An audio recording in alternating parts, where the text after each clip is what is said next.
ಸ್ವಾತಂತ್ರ್ಯ ಹೋರಾಟದ ಸಮಯದಲ್ಲಿ ಜವಾಹರಲಾಲ್ ನೆಹರು ಅವರು ಭಾರತೀಯ ರಾಷ್ಟ್ರೀಯ ಕಾಂಗ್ರೆಸ್ನ ಅಧ್ಯಕ್ಷರಾಗಿ ಮೊದಲ ಬಾರಿಗೆ ಆಯ್ಕೆಯಾದ ವರ್ಷ ಯಾವುದು? ಉತ್ತರ 1929. 1929ರಲ್ಲಿ ಯಾವ ಅಧಿವೇಶನದಲ್ಲಿ ನೆಹರು ಅವರು ಪೂರ್ಣ ಸ್ವರಾಜ್ಯದ ನಿರ್ಣಯವನ್ನು ಅಂಗೀಕರಿಸಿದರು? ಉತ್ತರ ಲಾಹೋರ್ ಅಧಿವೇಶನ. ನೆಹರು ಅವರು ಬ್ರಿಟಿಷರ ವಿರುದ್ಧ ಹೋರಾಡಲು ಮಹಾತ್ಮ ಗಾಂಧೀಜಿಯವರೊಂದಿಗೆ ಯಾವ ಪ್ರಮುಖ ಚಳುವಳಿಗೆ ಸೇರಿದರು?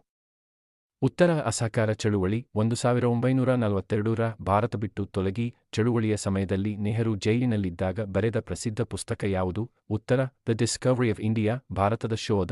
1928ರಲ್ಲಿ ನೆಹರು ಮತ್ತು ಮೋತಿಲಾಲ್ ನೆಹರು ಅವರು ಬ್ರಿಟಿಷರ ವಿರುದ್ಧ ಯಾವ ವರದಿಯನ್ನು ಸಿದ್ಧಪಡಿಸಿದರು? ಉತ್ತರ ನೆಹರು ವರದಿ. ಭಾರತಕ್ಕೆ ಸ್ವಾತಂತ್ರ್ಯ ಸಿಕ್ಕಾಗ ಭಾರತದ ಮೊದಲ ಪ್ರಧಾನಮಂತ್ರಿಯಾಗಿ ನೆಹರು ಯಾವ ದಿನದಂದು ಪ್ರಮಾಣವಚನ ಸ್ವೀಕರಿಸಿದರು? ಉತ್ತರ ಆಗಸ್ಟ್ 15, 1947.